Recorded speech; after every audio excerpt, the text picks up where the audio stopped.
For over 15 years, Saturdays and Illegal Curve have been synonymous with one another.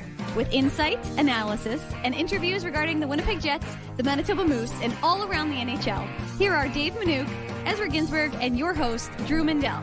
The Illegal Curve Hockey Show, presented by Play Now, the official sports betting partner of the Winnipeg Jets, starts now. Alrighty, let's see if I remember how to do this. I think I can. I think the muscle memory still exists. I believe I go as follows. Good morning, Winnipeg. Good morning, Manitoba. And for all those joining us live on our YouTube channel and all of our social media platforms, we say good morning, universe, and welcome to the Illegal Curve Hockey Show, season number 16. Holy, we are old. Kicks off now. Dave Manouk in the top right, Ezra Ginsburg in the bottom middle, and I am your host, Drew Mindell, here to talk about the Winnipeg Jets for the next, oh gosh, I can't even figure out how many straight Saturdays it's going to be, but hockey season begins anew as Illegal Curve starts again. Gentlemen, great to see you. I haven't spoken to you or seen you since the last episode, and I must say it's been lovely without you in my lives. Nice to see you both, though. As he's on mute, we're already off to a great start. Or at least his computer might not be working. Yeah, I mute myself here. You guys can hear me now? No, you're using your wrong mic now. Somehow you managed to kick off the right mic. Look, just a smooth operation that we are. It's great to see. Dave, I'm going to go to you while Ezzy figures his bleep out right now. All right. Well, that's good. I think I should be coming in pretty well, hopefully. And it's been a good summer. It's a little longer than we usually do. We usually go till the end of July before we begin our hiatus and not talking to each other. But we kicked that thing off in the middle of July, so a few extra weekends of no shows, but it just makes us ready to go and raring to go when we kick things off after the Labor Day long weekend. So I'm excited. I'm ready to go. I can't believe I've been around for all 16 years of the show. Wink, wink. Wink, nudge, nudge. Oh, yeah, by the way, Dave, we forgot to tell you, you're out. Oh, yeah. Well, thanks for welcoming me back, and and sayonara. Yeah. Ezzy, I think I'm back, by the way. I'm not sure what happened there, but... You're good now. There you go. Now you're good. Yeah. I wouldn't have it any other way. Look, I know my double chin usually gets in the way and everything like that, and I'm pulling cords out and disconnecting things here, boys, but I didn't think I did anything there. But yeah, I was cut off there, but it's good to be back. It felt like a long 6 weeks, boys, but it also felt like a short 6 weeks, right? Like I was kind of the last couple of weeks of summer definitely, I think, went quick for everybody. But we got a lot to talk about, and it's we got a cup of coffee here and a bad internet connection for Ginsburg as per usual. And in any event, that's always how it's supposed to be. Welcome aboard to our friends at Play Now. They're the new title sponsor of the Illegal Curve broadcast. So we do say a hearty welcome to our friends at Play Now. Of course, you can learn to bet with Play Now, the official betting partner of the Winnipeg Jets. Sign up and get up to $250 in bonus bets. Conditions apply. 18 plus. Enjoy responsibly. We welcome Play Now. We thank our previous betting sponsor for their long-term support. But as with everything in life, change. And we are thrilled that Play Now has decided to step up and support our programming moving forward. I guess we'll start. We'll dive right in. We don't need to waste any time. Sean Reynolds, Rennie himself, coming up at the bottom of our number one. But I think we'll start with the big unanswered question regarding the Winnipeg Jets. And there was some news about that yesterday, a little bit of a newsy tweet or a newsy X, if you will, from Darren Dreger of TSN, reporting that the currently unsigned restricted free agent Cole Perfetti has made his way to Winnipeg. He is skating despite not having a contract for the upcoming season with the Winnipeg Jets. He is skating with many of the Winnipeg Jets regulars. I don't think any of us really thought, and I don't mean to speak for you guys, I don't think any of us thought that this was going to turn contentious, but that's another good sign that something positive from the Winnipeg Jets camp and the Cole Perfetti camp perspectives is probably on the near horizon as it pertains to his status as a member of the Winnipeg Jets. Right. And I mean, Dreg's tweet is, I think you guys can hear me. I'm not sure what was We going can on hear there you. with You're my good. connection. But yeah, Dreg's tweet, I think, was just to confirm that Perfetti was in Winnipeg skating, with some of the other Jets. And we should mention that he was skating with, I know he was skating with Scheifele this summer. I think there was a group of Jets. I think Lowry might have been in there, Dave. Morrissey too.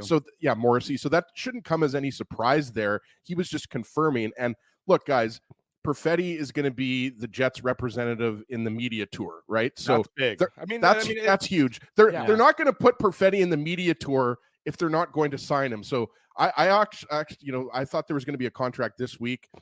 I mean, most likely, guys, the Jets are going to announce the contract next week. My understanding is that the bridge deal is probably already done, and they're trying to see if they can still get a 5 or 6 year or 7 year deal done. Yeah. And, we can get into some of the comparables. I think Anton Lundell could be a good comparable. He signed a 6-year deal. Some people pointed to Shane Pinto, who just recently signed a 2-year deal with the Senators. I think that was a 3.75 AAV 2 years. So that's what you're looking at, guys. Like, this is going to get done, and it's going to get done probably in the next 4 or 5 days. Like, Chevy might be hammering away at it right now, unless he's at the cottage. I don't know.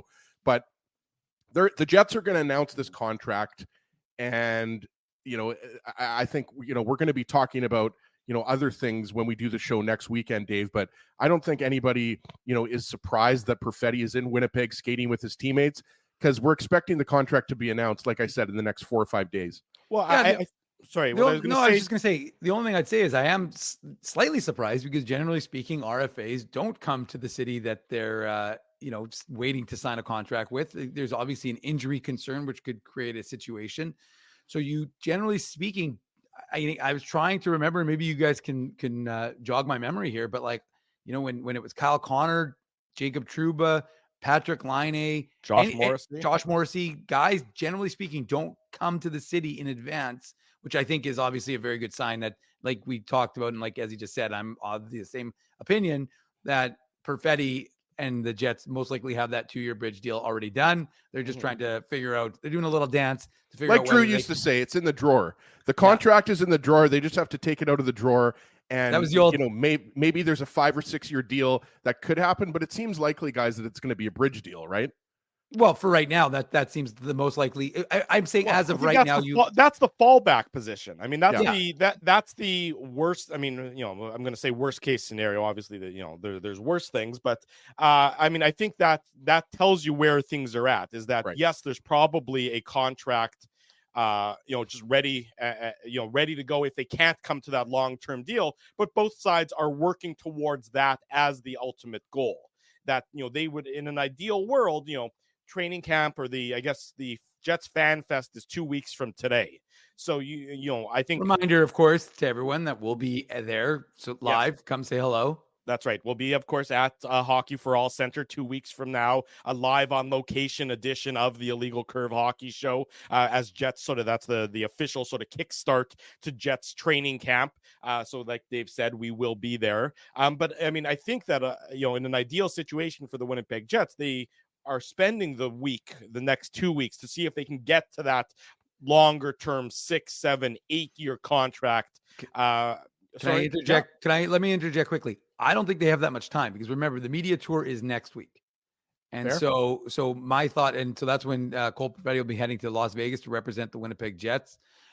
I would imagine that it's either the short-term deal is announced or they have the long-term deal in place. But I would suspect that it'll be done before next week, simply because like I said, he's going to go and he's going to be representing the Jets, which is a little interesting if he actually doesn't have a contract with the Winnipeg. Yeah, no, don't worry. Trust me. I represent the Winnipeg Jets. I don't have a contract, but I do. So would any of us be surprised if the Jets announced the contract like in the next few hours? Like, honestly, that's how imminent I think it is. And Drew's right. I mean, look, I hope that the Jets sign Perfetti to a long-term contract. I think we're all fans of Perfetti's game. Yes, he had ups and downs last year. Yes, he only played 1 out of 5 playoff games. We know he was a healthy scratch towards the end of the season, but this is a guy I think that has, a very high ceiling. You got to remember, he's only 22 years old. How's it going, Sam? He likes to come. That's part of the show so far, boys. He likes to come and visit us. He wants to see what he wants everybody to know that he learned how to ride his bike this summer, and so that's the big awesome. accomplishment in the house this summer, right? Good buddy? job, Sam. Okay, get on out of here. Your mom. Sam's got to teach my kids. My kids are still using training wheels, but I think they're close. I'll give you some hints off air. Laura found, or I'll give it to you on air. Never mind. Laura found a great hack because the hardest part about riding a bike, from the adult or teaching the kid is you're always hunched over, right? So it kills your back trying to teach them. Laura found this hack where you actually wrap a big beach towel around the kid, and you can use it to sort of keep them steady. And at the same time, not destroy your back, in the same action. So, and also, if your the kid tip of the day, if the kid isn't listening to you, you can choke them with the beach towel as well. That wasn't what I was advocating for. It's not around their neck. You keep it around their midsection, around their torso, not around their neck, and Mr. Ginsburg. But that's a separate issue we'll deal with, I suppose. Happy to hear that Sam can ride his bike. That's awesome. Yes. But yeah, guys, just quickly, I mentioned Anton Lundell, who was actually Dave. I think he was taken 1 or 2 spots after Perfetti in the 2020 draft. I'm pretty sure he's 12th overall. Obviously, Lundell just won a cup with the Florida Panthers. Oh, his mic is getting a little wonky, so we'll let Ezzy figure out his mic situation there, why the cable won't stay in. You got to figure that out there, Mr. Ginsburg. You had all summer to work on that. Yeah, exactly. It's like, I had all summer to get my SHIT together, but I didn't get it together. But I think Anton Lundell, is a good comparable, guys, because he signed a 6-year deal with a $5 million AAV. So I think that's probably what you're looking at with Perfetti. I think he's probably looking for a little bit more. Lundell's played more games, but his numbers were very similar. But then if you're looking at a 2-year bridge deal, you're looking probably just under $4 million a year. But I mean, guys, this is a big part of the future. I'll let Dave, talk about Perfetti, but I still think Perfetti is a guy, whether or not he's going to be a second-line center or a second-line winger, Perfetti factors in big time to the future Jets plans. Like, they view this guy as kind of like a regular 60 to 70 point guy. And you have to remind yourself, again, we already touched on it, but he's only 22 years old. So the best is yet to come for Perfetti. I mean, a lot of players have sophomore slumps, right, Dave? So I think it's going to be really interesting to see if the Jets can get a long-term deal done. Yeah, no, I mean, that's a good point, that's what I think the dance is from Winnipeg. It sounds like from Cole Perfetti's side is that he's willing to take that long-term deal, that guaranteed money, that sort of security to and commitment to Winnipeg. So it sounds like from what the reports are is that he is, not adverse to staying here and wanting to be a part of this team for years to come. And I suspect, I mean, again, just from what I've read, the speculation is simply that the Jets are trying to decide, what's their level of confidence in the player. And I think you're right, and we heard, Coach Scott O'Neill talk about it. As just took off, but anyways, and now the Mandela and Manuk's experience it really kicks off. There we go. I don't have to play nice with Ezzy anymore. But I just want to talk to the audience for a second. If we came back and all of a sudden we're a well-oiled machine that operated seamlessly, that had the most exquisite technological capabilities and never had a hiccup at all, how concerned would you all be? I think I know the answer, that you would all be tremendously concerned. You'd be off-put by the smooth operation that we turned into. It's the glitches, it's the hiccups, it's the, what the hell just happened that makes us so unique and so appealing and so lovable. So don't worry, we haven't changed. We've marginally improved maybe with our analysis, but I can assure you our technological to-do has not improved at all. I'm blaming the internet here in River Heights. That's what I'm going to blame. I think it's the interweb. The exact same internet I'm using. Yeah, it's a good point. Yeah. I guess we'll have to work out some more kinks throughout the show this morning, boys. I was going to say, and as you're literally like 1 foot away from the modem, so there's actually almost a 0% chance it is. No, it's a loose cord. It's my Shure mic. It's this loose cord. It just slightly comes out a little bit. The problem is you're a toucher.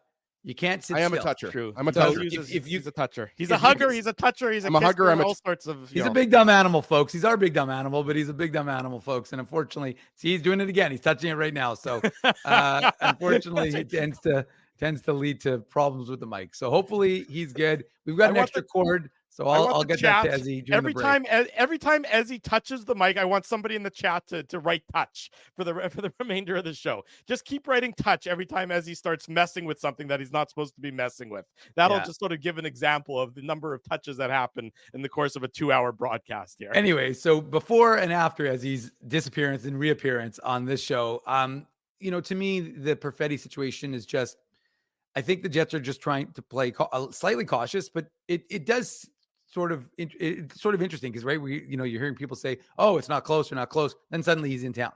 So no, I mean, Drew, I'm not saying otherwise, but I'm just saying, like, it's funny how that happens, right? Like, oh, they're not close and suddenly he's in. And again, I just think look at the sources who are saying things aren't close. Look at the, again, grain of salt. Think critically. Don't take everything on face value. Yeah. Look at who is saying what and ask yourself, and I've said this before on the show, ask yourself, is this somebody who has a history of knowing what's happening within the organization? Yeah. I.e., if it's not Darren Dreger, take it with a grain of salt. Yeah. Anyway, so but again, like I said, the way it goes, generally speaking, when you don't get in time in town for training camp and you're not there from day one, you are behind the 8 ball.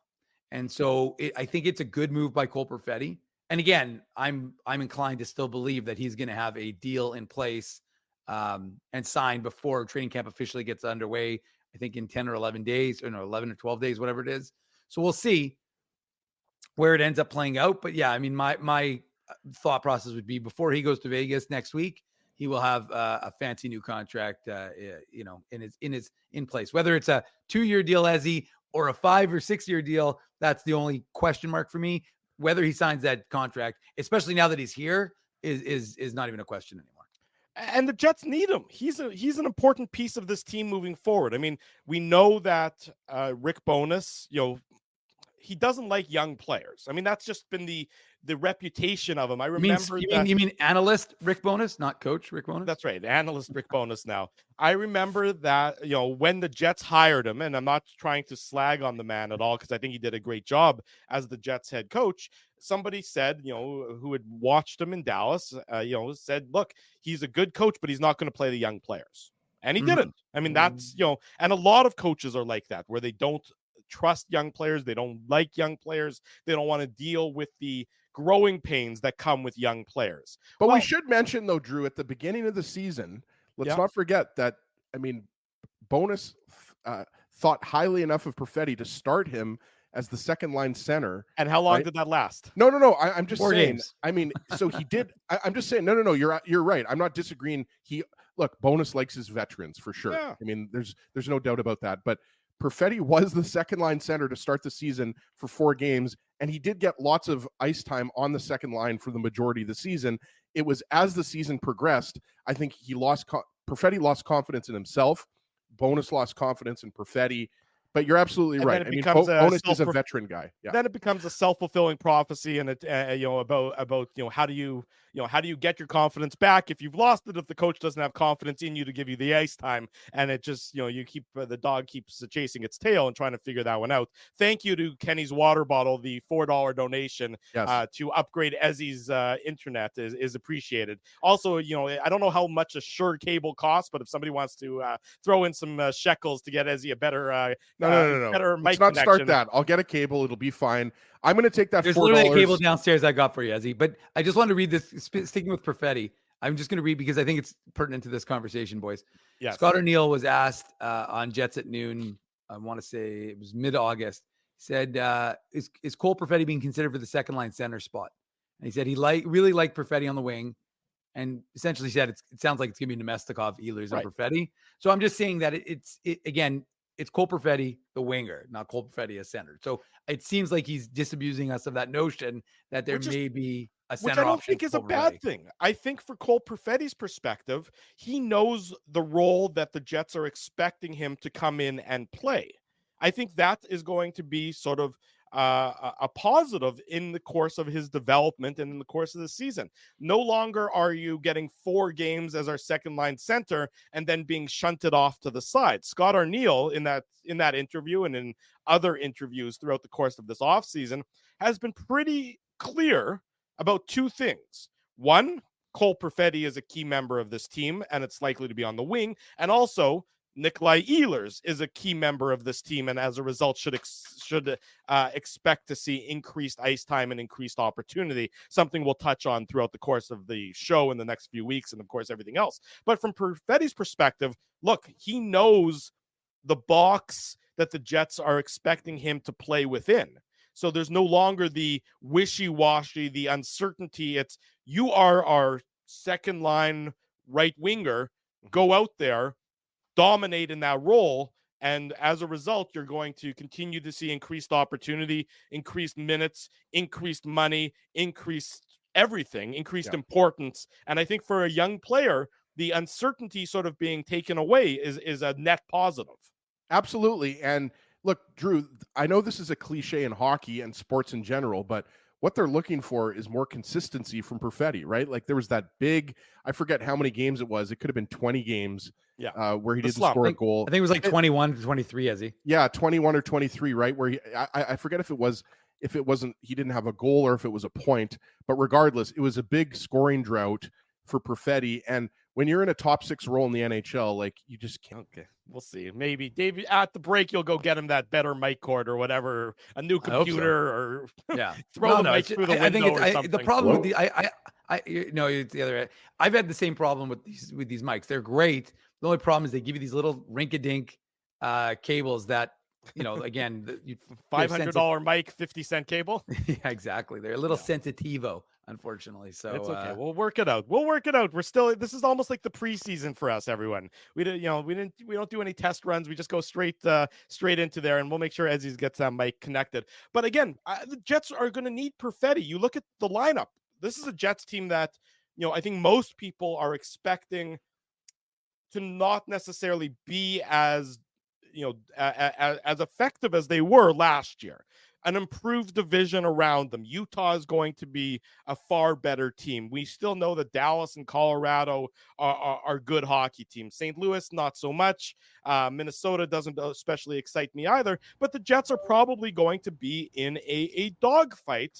And Cole Perfetti, you look at the roster, is a key member of that, of the Winnipeg Jets forward group. We know that there's the young players, Dave, the Brad Lamberts, who want to take a step up, the Nikita Chibrikov. They want to, grab jobs at the NHL level if they can, but that's going to be an uphill climb for them to do so. But Perfetti is no question about it, a top 6 member of this Winnipeg Jets team for this coming year. Yeah, no, you're 100% right. They need him to take that step forward, because one of the things that we talked about last year was offensive production. So as he mentioned it, you can't afford to have him have a big slump like he did last year. He has to be a contributor, and he has to be a nightly contributor. Again, he doesn't have to score a goal every single game. Not that the Jets would complain, but the fact of the matter is that you 82 need and him, 82. Yeah, you need him to be a real player on this hockey team, and if he does. And again, the one thing that I always caution folks is that, like, we don't know the jump that guys take during the summer, right? Like, I remember Josh Morrissey. Everyone was pillaring Josh Morrissey. Yeah. And then remember, problem with Josh Morrissey when he came in 2000, well, not 2013, that was when he was drafted. But the fact of the matter is he came in, this guy's not going to be good enough, Then he got big. Like, he almost put on too much bulk, too much weight, right? And then it slowed him down. His run at the AHL level. That's right. And so then all of a sudden everybody's like, well, and then he changed and he refined himself and he got better. Well, and remember to your point about Josh Morrissey, the Athletic loves to publish their top 10 best contracts and top 10 worst contracts, in the summer or whenever they do it. It was amazing. Remember, Morrissey went from having, according to, the folks at the Athletic, and I'm not trying to, insult them or anything, but he went from having one of the worst contracts in their estimation to a year later having one of the best contracts. That's how significant his leap was. He had that bad year off when he was dealing with the personal the issues with his dad, where his dad passed away and his dad was ill, and then he all of a sudden became the Norris Trophy on the cusp of Norris Trophy finalist Josh Morrissey that we've seen for the last number of years. So how quickly it can change, for players that, when you're least expecting it. Yeah, and that's and again, like, look, Ville Heinola didn't necessarily take the jump that he wanted last year, but he did in the sense that he had a really good summer. Yeah, he was ready to go, and he, without that, fractured ankle in the last game of the preseason last season, was making this Jets team. So I'm just saying that they talked, the Jets at the end of the end of season exit meetings talked about getting that 10% better.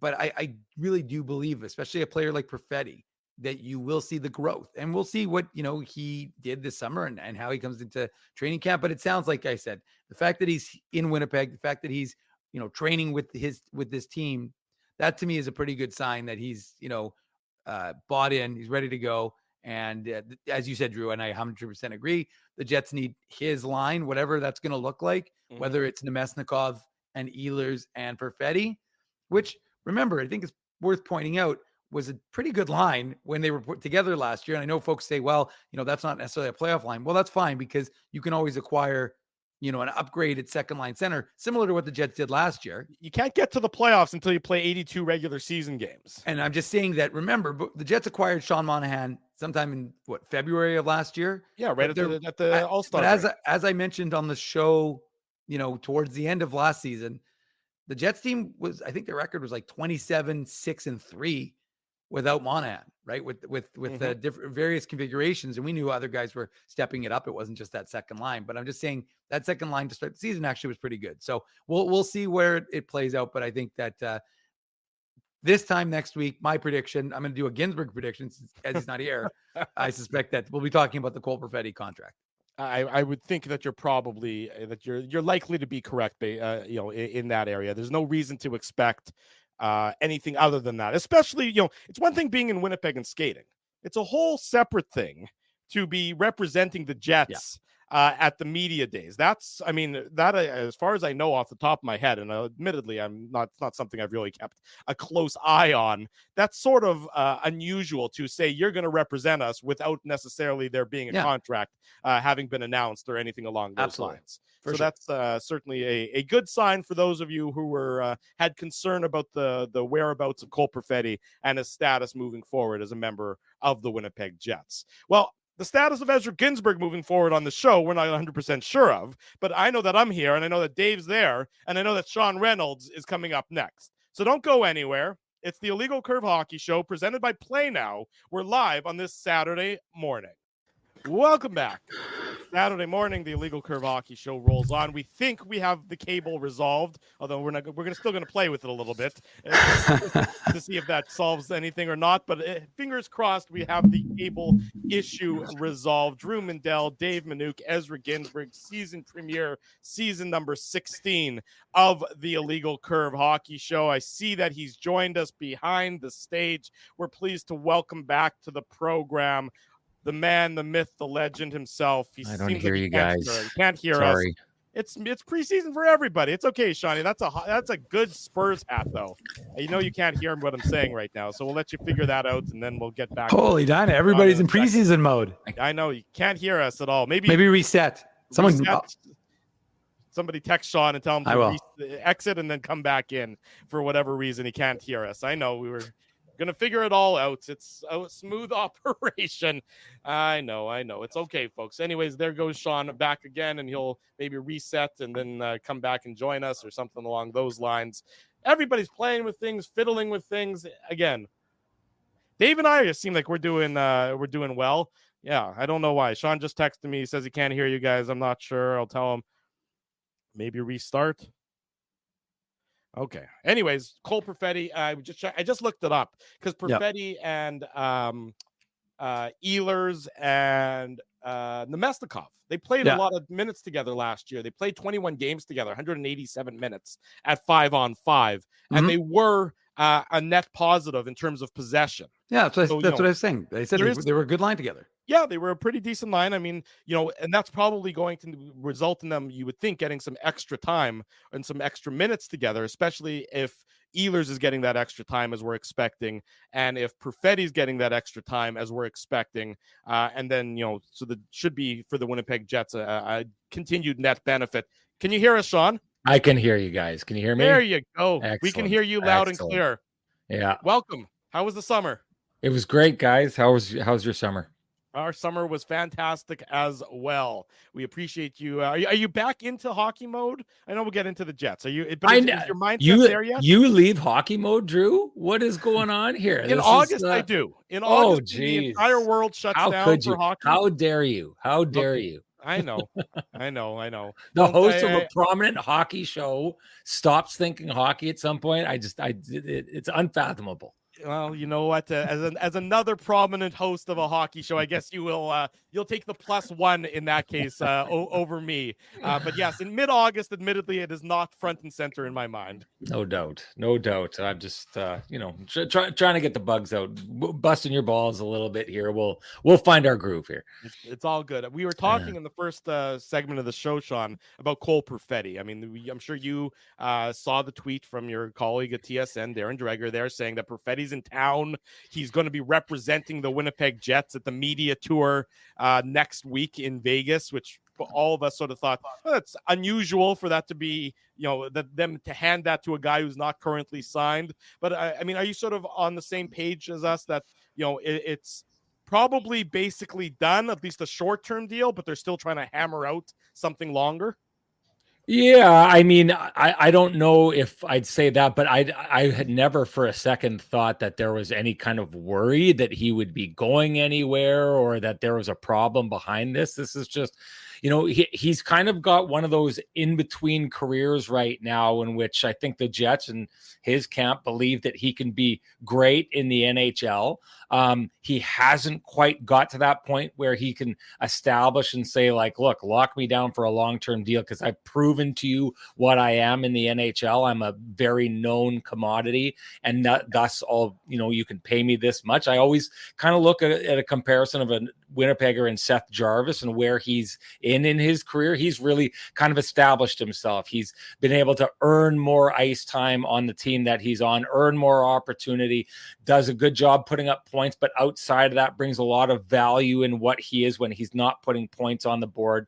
And Cole Perfetti simply hasn't established himself to that degree so far. Doesn't mean he can't, doesn't mean he won't. And, a lot of that, some of that will be his usage by the Winnipeg Jets, and he hasn't had the opportunity to establish himself in that way. But, if you're looking at past comparables, the Jets like to lock down their future superstars at a really good price. But in most cases, when they've done that, those players have shown them what they were capable of. When they signed Kyle Connor to that long-term deal, he'd shown you he was going to be a consistent scorer year after year after year in the NHL. Mark Scheifele, when he signs that deal, even though he's a young man, I believe he has 29 goals that year in an injury-shortened season. So he's essentially established that he can hit 30 goals as a young man in the league. Well, when you lock him down long term, the expectation is it's only going to grow.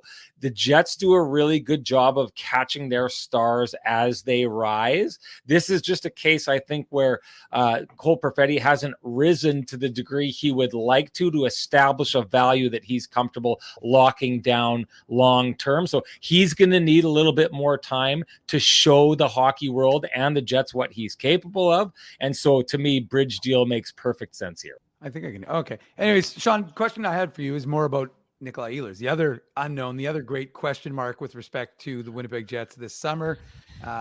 Folks were uncertain. I mean, I didn't really take, you were in his exit meeting, the end of season interviews, as was I, and I didn't really take anything super negative. It wasn't as glowing necessarily as Dylan DeMello's embracing of Winnipeg and wanting to sign, but that I just kind of take that as Nikolai Ehlers' sort of quirkiness. That's sort of his personality. And I didn't take it as him saying, I'm not prepared to commit to the city long-term or, with another long-term deal. But from your perspective, hearing the things that we've heard, Scott Arniel's been talking about how important a piece Nikolai Ehlers called him a game breaker. So from your perspective, how do you see this playing out? And do you see the Jets potentially using him as like a, like a rental, if you will, if it gets past the trade deadline and there's no extension for Nikolai Ehlers? Well, this is going to be one of those situations that tests the patience of a very patient man in Kevin Cheveldayoff. And in the meantime, you mentioned Scott Arniel. I think it's his job in the meantime to say, okay, what can I do to maybe bring these two sides together or put them in the best possible scenario going forward? I mean, everyone wins here if Nikolai Ehlers can come in and have the best season he's ever had as a Winnipeg Jet. He wins because if he doesn't end up staying in Winnipeg, it just means more money when he re-signs next year, or it'll mean more money re-signing with the Winnipeg Jets. And for the Jets part, if they do end up moving on or trading him, it means that they're going to maximize the asset and get more out of it. So Arniel saying what he's saying, I took that as not a breath of fresh air, but I took it as a guy who definitely is heading into his tenure as a head coach, wanting to show Nikolai Ehlers he's got a place for him and he wants to use him a certain way. But I think I looked at that a little bit differently than you did, Dave, when Nikolai Ehlers had his exit interview. To me, that was a guy who is very baldly stating, like, I'm going to have options in the future, and I'm going to look at those options. Like, this is not me saying this is, and I don't think it's him saying shutting the door on Winnipeg, but I think it's him saying, I'm not necessarily telling you I'm going to re-sign here in Winnipeg. I'm going to be open to whatever is out there. And to be honest, if you're Nikolai Ehlers, I think there's a lot of belief in the fan base and a lot around the hockey world that, there's still question marks around Nikolai Ehlers and what is he capable of, right? Like, analytics community looks at this guy and thinks that there's a lot of money hidden in the couch cushions with this guy, what he's capable of doing and what he's capable of pulling off. And I think if you're the player, you feel the same way. You think that, with different opportunities, I could be doing this or I could be showing this. So in a scenario where a player may feel as though the team hasn't given enough of a squeeze of the orange to get all the juice out, you as a player, it's your job to kind of maximize your career. You only get one. And so if he wants to look around and think, I think there's different teams out there that would use me differently, and I think I want to go out and have a look at that. I think that that's what you're hearing from Nikolai Ehlers in those comments, Dave, that you were talking about before. This is a guy who's willing to go exploring whatever is out there to get his career to the highest level it could be. And I do think if you hit him with truth serum, and maybe even a lot of people in the Jets organization with truth serum, that they've never really gotten everything they could possibly get out of him, or maybe if they have, they haven't, looked under every single couch cushion, if I go back to that analogy, to kind of have a look at what he's capable of, and the thing that stands out obviously is last year when he goes up on that line with Gabe Vilardi and Mark Scheifele, and they are just absolute dynamite. And then Kyle Connor comes back and they just go away from that quickly. I know from talking with Nick Ehlers, he thought it was kind of crazy at that time that we were just kind of for the first time getting a look at what he looked like alongside Mark Scheifele. These guys have been on the same team for how long, guys? And this is something that we're like, oh, maybe these two guys fit. You would have thought that you would have gone down that road and saw what was in between those players a long time ago. So, the Jets have handled him in a way that like I'd said, there's question marks on what he's capable of. And he may feel that answering those questions will take him leaving this market. Well, I can tell you, I was going to ask you a follow-up, but first of all, I'm going to show up at the Reynolds household and check those couch cushions. Who knows how much money is loaded in that Reynolds family couch? I go looking for, Nick Ehlers was the money in my couch cushions, believe me, it would have been spent a long time ago. I would have gone searching for that. That Spurs hat looks like it wasn't a cheap hat, Dave. You don't get peeled that bright for just pennies on the dollar. There you go. Exactly. No, Sean, the follow-up question though I have is, you talk about it, and it was funny because that was a conversation we had with Rick Bowness, where it was that idea of you have this muscle memory of this line that performs so well. He's like, well, we can always go back to that. But you always felt like I was almost. Why did you go away from it? Why'd you go away from it, right? And so you have this opportunity to play with these guys, and how effective they were. whatever. We know that there's preferences and that sort of thing. But ultimately, when we heard from Scott Arniel this summer, one of the points he made was asked about whether Perfetti would be a second line center. And he said, I really liked him on the wing. He had success on the wing. So it sounds like, if you're asking from what Scott Arniel's, the takeaway from the coach was that Vlad Namestnikov is going to be your second line center to start training camp. And Drew and I and Ezzy were talking about it earlier in the show, where that line analytically was good. And the Jets had a very good record to start the season, despite not having Kyle Connor and Gabriel Velarde. And so they did have success with that line. But my question to you is this: do you see a possibility, knowing the organization the way you do, and I hate asking training camp questions before training camp, but I will anyways. Do you see there's a possibility, though, that Brad Lambert ends up somehow supplanting Vlad Namestnikov and becoming that second line center alongside Nikolai Ehlers and Cole Perfetti? And if so, I mean, how dynamic would that line look? So I don't think it's you're not saying that it's ludicrous, but like, it sounds like it may be out there for a player like Brad Lambert to just jump in and go in that number 2 spot. I don't think it's out there in the sense that last season, Cole Perfetti went in as the second line center for this Winnipeg Jets team, but it was, I'm sure you guys talked about it on your show, and I know we talked about it on our show. I'd said, like, this is a big question mark. Like, a lot of people were like treating that like a coronation. He's arrived second line center, and I was like, this is a big ask for a young guy like that, to throw him into that spot and see if he can ride in that Western Conference with a lot of the big horses that you find for, down the middle on a lot of these teams. That was a big ask out of him. And in the end, you touched on it. Arniel likes him on the wing. I know from a conversation that I had with him last year that I don't expect them going back to Cole Perfetti as the second line center. This is where they think that he's going to play. They didn't like how much he was getting targeted. They didn't like the physical toll it was taking on him. So, but they were willing to try it and see what worked. And so I wouldn't be surprised if they were willing to try something with Brad Lambert based on the kind of success that maybe they could have, or he could have, coming up and playing with them in the preseason. And the big thing here is, guys, is that if they do try that, just like last year they tried it with Cole Perfetti, they know that if they try an experiment out of the gate and it doesn't, if it pays off, boom, it goes, and let's try this out. If it doesn't, Vladimir Namestnikov just pops into that spot, and you've got a very capable guy who can come in and run that line the way that he did last year, who doesn't take any, like, you don't have to worry about this guy because he's no maintenance. A lot of guys out there would be pissed.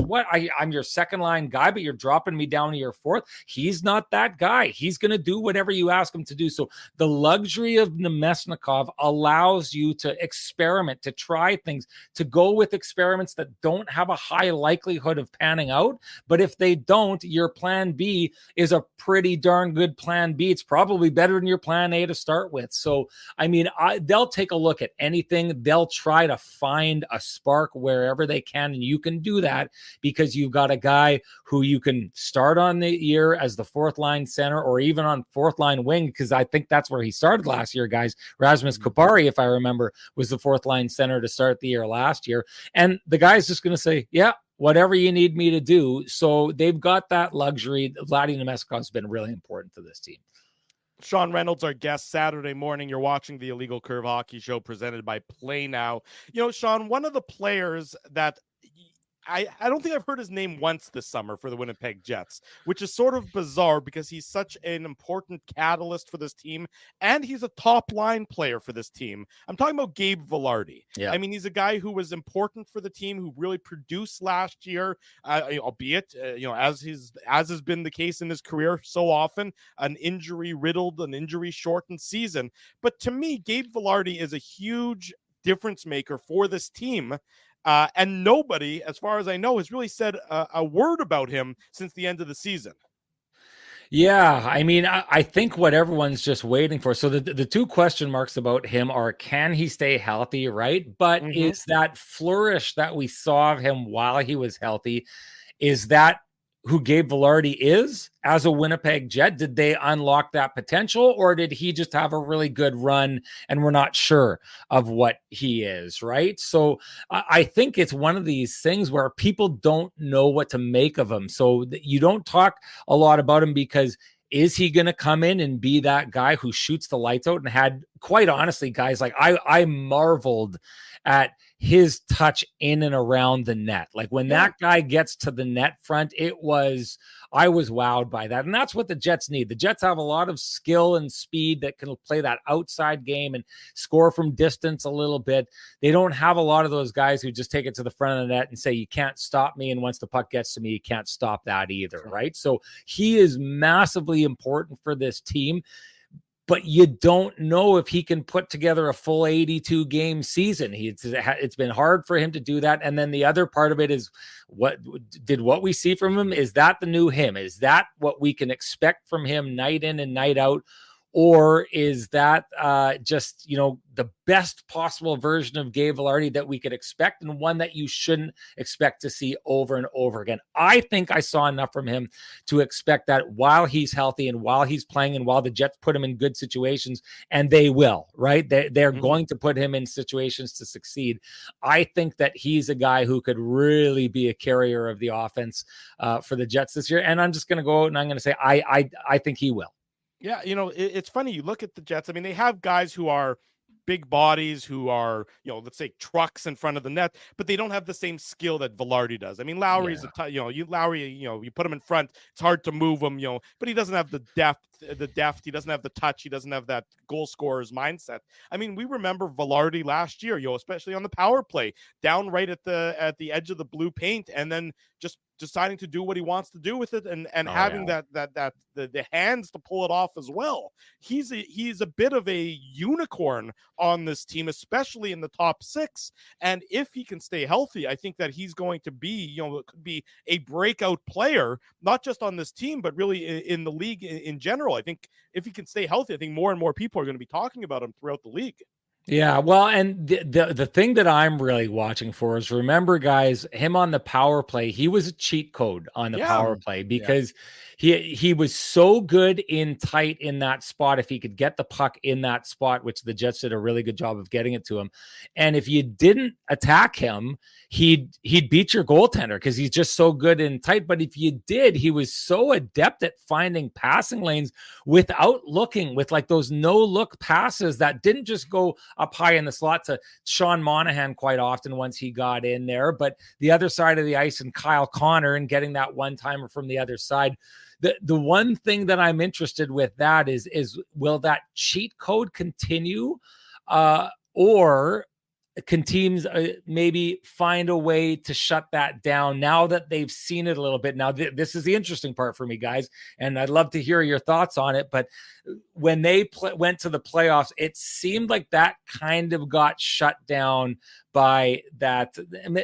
I shouldn't say shut down. It wasn't really there in the playoffs the way I think we thought that it was going to be. So my question is, did the Colorado Avalanche shut that down? And I'm pondering this in my head. Did the Colorado Avalanche find a way to X's and O's that out of the Jets' wheelhouse?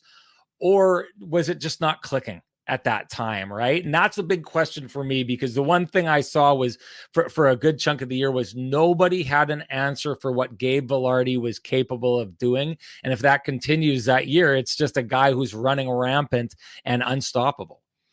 Well, Sean, I'm going to ask you a question, but I will give you somewhat of an answer in that regard, because you do wonder, is that on the coaching staff? Is that on the coaching staff to say they've game planned for us in this manner?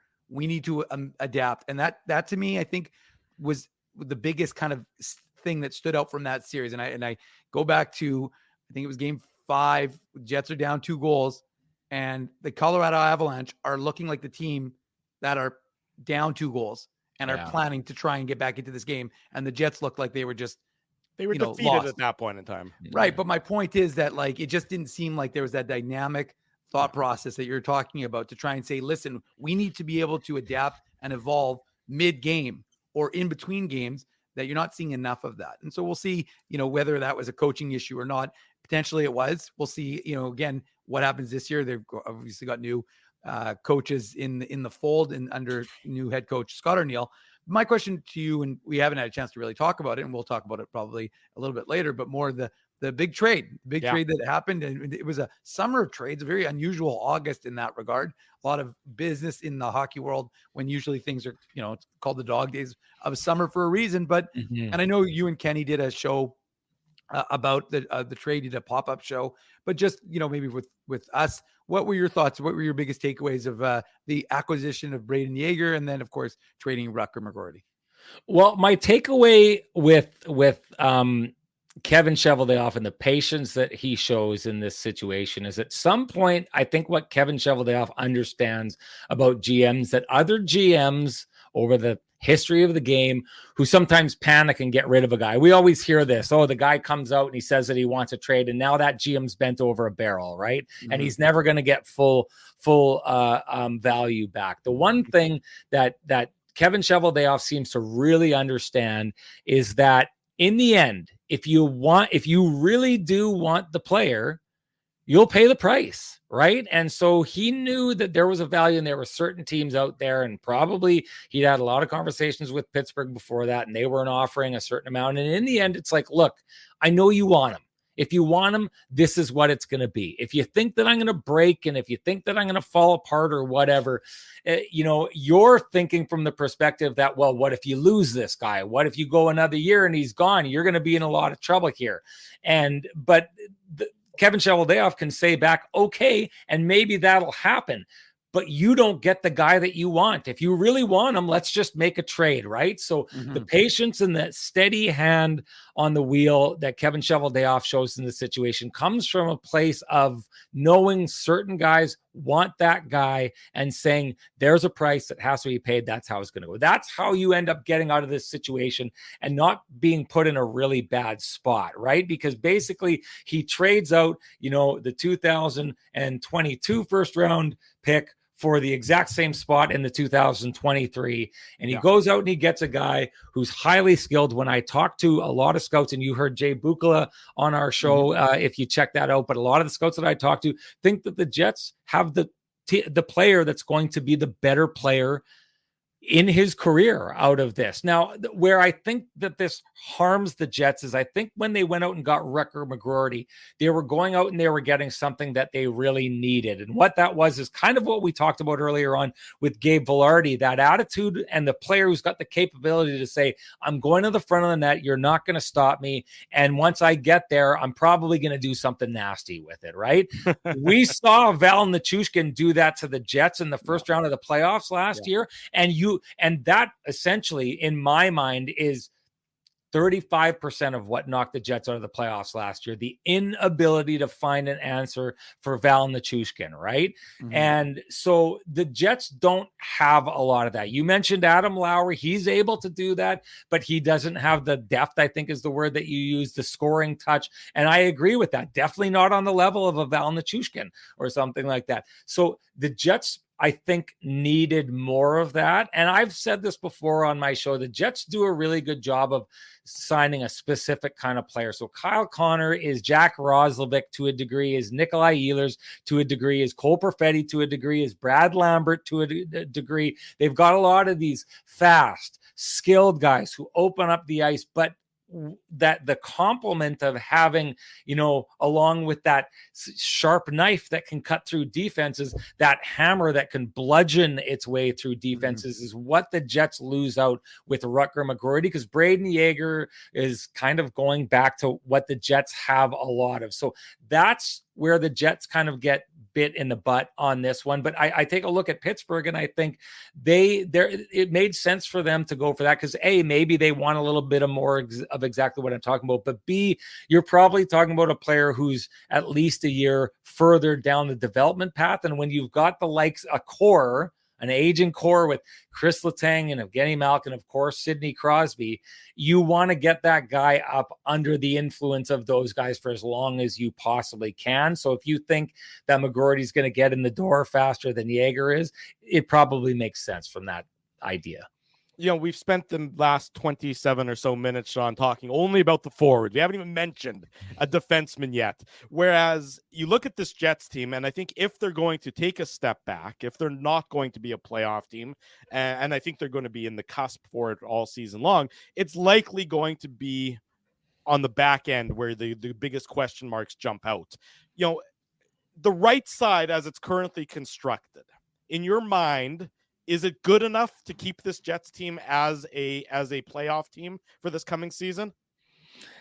Yeah, I think so under certain conditions, right? Like, let me do an addendum to that. If it's the same right side and Connor Hellebuyck is a top 10 goaltender rather than a Vezina winning goaltender, what does that do to the Jets' playoff chances? Well, before we go down there, I was really big on the rant last year that Connor Hellebuyck in the past had won a Vezina trophy in spite of the Winnipeg Jets. I think, and I was very loud about it last year, Connor Hellebuyck owes a massive chunk of that trophy to the Winnipeg Jets. The way they played around him last year, I don't look at this, and a lot of people, I think once you get an idea of a player in your head, you think the Winnipeg Jets are just a bad team with a good goaltender who holds them in. That was the case a long while ago, but last year the numbers bore it out for quite a large chunk of the season. Connor Hellebuyck was facing shots from way further out than almost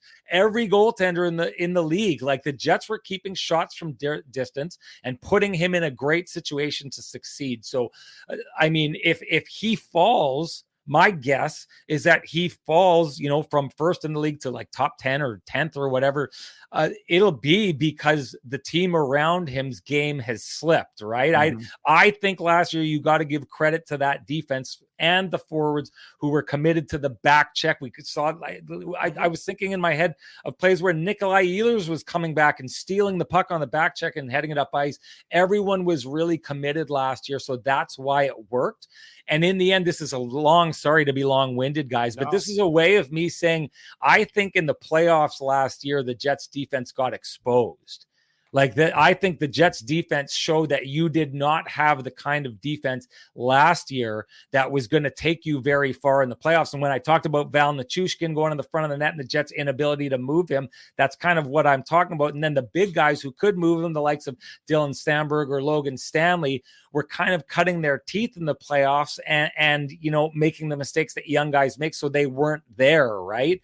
Well, that defense that couldn't take you anywhere in the playoffs was still good enough in the regular season that if you play the right way to be a stingy defensive team, that's what the Jets are going to focus in on this year. But I also think they're an even less capable defensive group this year than they were last year. So the way I think about I don't think this is not a championship defense core. Let's just get that out of the way. If the Jets are limited in doing really special things this year, their defense core is going to limit them from doing that, because I just don't think they've got the personnel in there that other top echelon teams do have.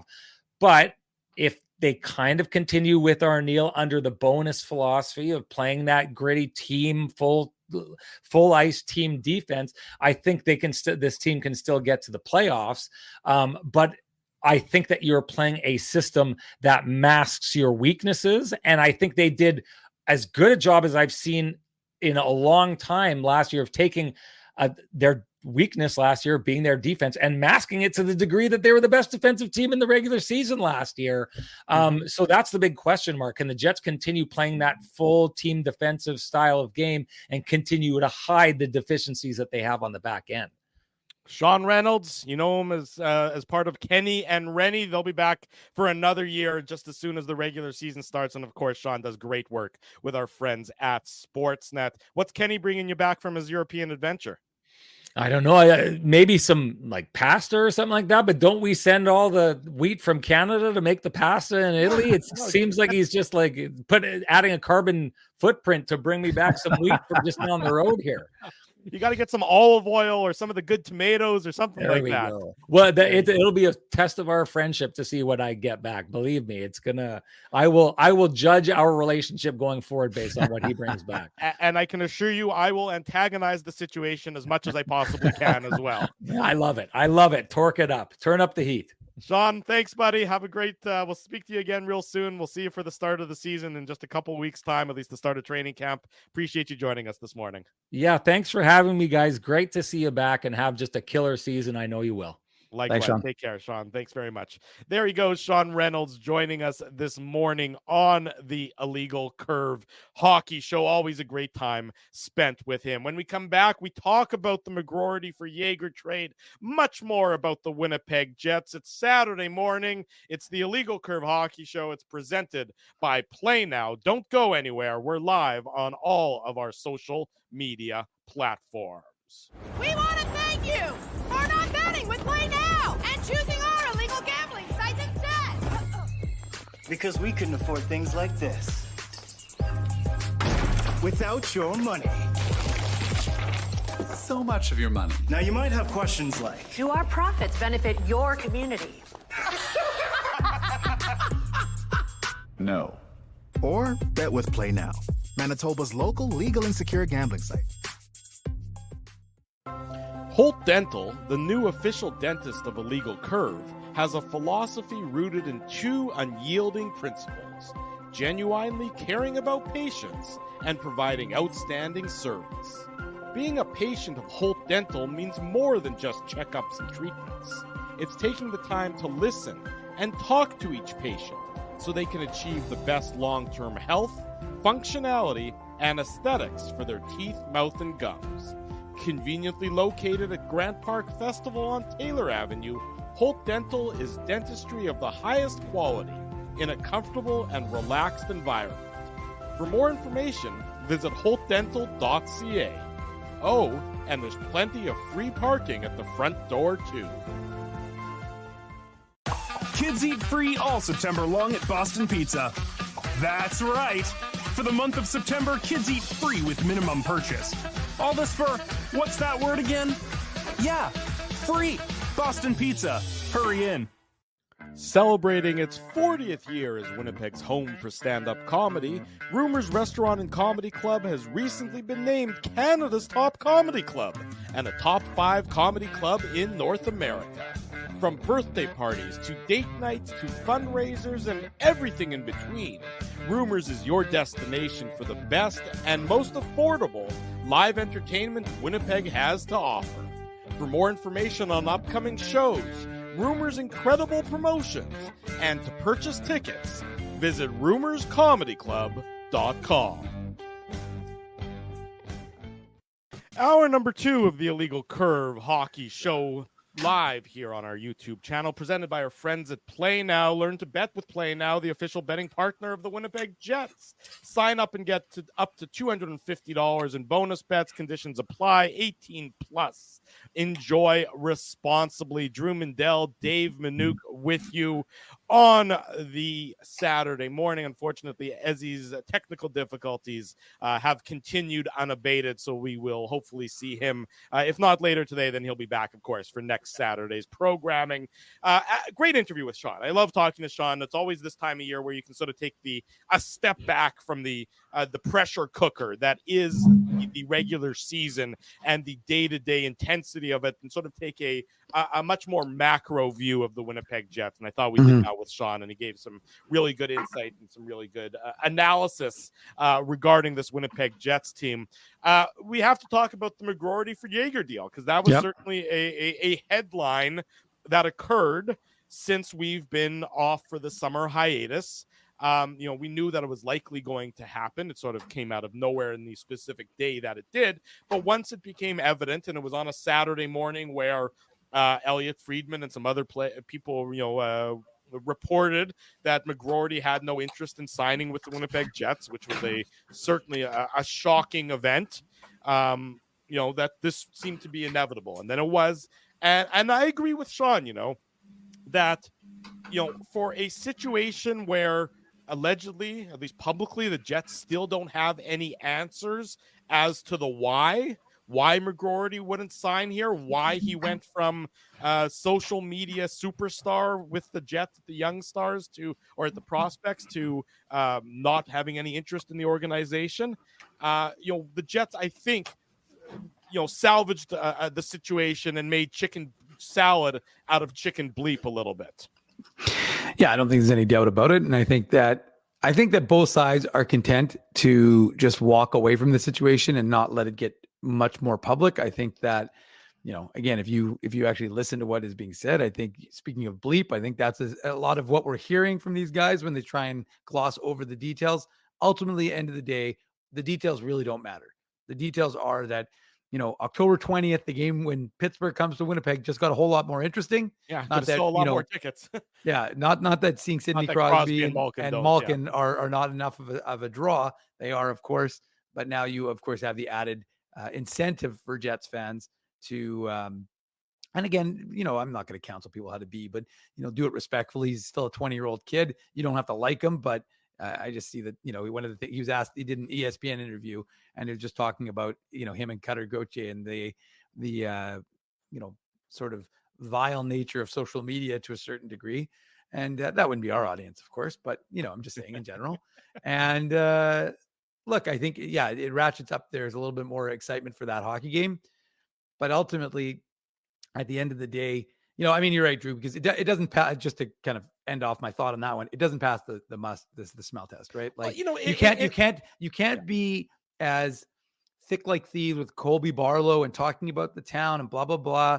And then again, if something changed throughout the year, which is my belief, then that's different. But to suggest that somehow like putting the jersey on last year didn't feel right and well, first of all, you said the complete opposite in public interviews where you talked about the Jets being your favorite team. Right. And so again, like I said, I don't believe what's being told or what's being said. So that's my point. But at the end of the day, Sean said it, and it was the reason why I asked him a question, because I think it's an interesting topic, and we didn't get a chance to do a pop-up show, so we haven't had a chance to kind of wax poetic about the trade itself and the players that were dealt and were acquired. But I mean, look, it was a move that felt somewhat inevitable when he didn't sign that option, like when he decided to go back to school. Leave when he went back to school. Yeah. When he went back to school, and remember, and I asked Kevin Cheveldayoff this when we had a media availability with him 2 weeks ago or whatever it was after the trade. And I said, I actually asked him, I said, were you prepared to wait? And I only did that because Scotty Billick's Zoom skills weren't what they were supposed to be. So, but I just said, like, look, were you prepared to wait with Rutger for another year? Now, of course, he used that as an opportunity to say, well, it's a hypothetical, and I can't really talk about hypotheticals. And I mentioned the word conversations 6 more times. But what I was trying to get at from him, or trying to get him to say, was just to say, like, Michigan's not going to be nearly as good a team. They lost a number of their upper echelon players last year. Now, Michigan's, generally speaking, always a good hockey team. But Rutger McGroarty had a really good season despite his injury last year. I thought that his value was never going to be higher than right now. And I thought that, going back to a weaker Michigan team, with more of a spotlight, more of a role maybe, but like that could potentially downgrade him. And if you're the Jets and you wait another year, you're now in a much weaker position. Of course, he's not going to want to stay another year at Michigan after next year, but he just puts the Jets one more year closer. And that makes it a little bit more, less likely that he's going to sign. So you trade him for Braden Yeager. You get a kid from Saskatoon, Western Canadian kid from the Prairies, played in the WHL, plays in the WHL. I should say it's present tense. So I think that's, a good thing. And I mean, it's one of those situations where, from my perspective, you look at the acquisition cost. Yeah, it sucks that you went a year of development that you kind of wasted. But I think you're getting a kid who's much more engaged and much more excited. And I'm much more excited to welcome this guy to the stage, Ezzy Ginsberg. He's back. Boys. He's now resorted to using a cell phone in a car. So that should tell you all you need to know about what's been happening with Ezzy so far this morning. Well, I'm in the parking lot of Long and McQuaid because I was having microphone issues. So I came here to get the proper cord, and they don't have the cord. So, I mean, there's only one way I can join the show, and that's on my phone. So, obviously, this was not meant to be with my Shure microphone today. So, I hope you guys had a good interview with Sean Reynolds. I thought I had enough time to get a cord and come back and do the show, but it seems like there's this elusive cord that doesn't exist. So, I'll have to get it somewhere else. But, hopefully I can still be of use to you guys on the show this way. Well, first time for everything, but it's certainly it was a good effort. I appreciate the effort. I appreciate the drive to try and find it. It's the gods are conspiring against you on that front today, so. undoubtedly. But what I was going to say, I mean, look, if you took away everything, regarding the emotion, take the emotion out of the equation. Most teams would always prefer to have a up and coming center prospect than an up and coming wing prospect. And as you were talking about McGroarty and Yeager, to fill you in, of course, but that's why I think that this is really intriguing for the Winnipeg Jets, because yes, they say that the prognosticators are those who are estimating or guesstimating, as the case may be, as to where these players project. Oh, he's doesn't have this, he doesn't have that, he's hard to define, blah blah blah blah blah. You would still rather take a shot on a centerman than you would a winger. So if the Jets can turn Rutger McGroarty, who, never, his biggest attribute from McGroarty's perspective was his compete level. That's where that's what everyone said he was the best at. He's got that edge, he's got that grit, he's got that compete. And that's important. I'm not trying to diminish that. That is important. And, teams always want guys like that. And you can certainly argue that the Jets don't necessarily have enough guys like that. But at the same time, if you can trade that and acquire a centerman who's got, a great shot, who's got, a similar, compete level, maybe not the same, but, reasonably close to that, and a great hockey sense, like they say Yeager does, I think most teams would rather have a player, especially a centerman, with a defined skill set that is, at NHL level, which is what they say about Yeager and his shot and things of that nature. You can't, you don't get things like that necessarily easily. So I think from the Jets' perspective, they did okay in this trade in turning it into a reasonable situation, what seemed to be a bit of a catastrophe beforehand. Yeah, absolutely. And look, I mean, you traded a 14th overall pick for a 14th overall pick. And like you said, Drew, you've addressed, a future organizational weakness in bringing in a center, right? It's not an issue right now for the Jets, but, Scheifele, Lowry, as they get older, and obviously, Brad Lambert and Cole Perfetti, remains to be seen if they're going to be centers at the NHL level. I think Dave would agree that, both of those guys are definitely capable of playing center at the NHL level, but they're both highly regarded prospects. And what I like most about the trade, obviously, because we didn't have time to talk about it when it happened 3 weeks ago, is that, Yeager's going to be able to step into the NHL most likely a year from now. It's not going to happen this year. Doesn't mean that he's not going to play some games for the Jets, but by all accounts, Yeager's going to go back to Moose Jaw in the WHL. He might end up getting traded because Moose Jaw is not going to be as good of a team as they were this year. But the point is that he's going to spend the majority of the year in the WHL. And the plan wasn't to have McGroarty play for the Jets this year anyways, right? So I think, it's definitely a lateral move, but that's a good thing in this particular case, because I was always of the belief that the Jets were going to try to replace McGroarty with a similar prospect. And I think you guys would agree when, we first heard rumblings that Pittsburgh was going to be the destination for McGroarty. I think some people thought, maybe it was going to be Owen Pickering, who was from nearby St. Adolphe, right? But clearly Chevy wanted Braden Yeager. And, I really like the trade. And the reality is, guys, when a trade like this is made, similar to Cutter Gauthier for Jamie Drysdale between the Flyers and the Ducks, everybody wants to pick a winner right off the bat. Right. Well, this is going to be like Scheifele and Couturier. This is going to be like Laine and Matthews. You're going to have to wait years and years and years, not 1 year, not 2 years.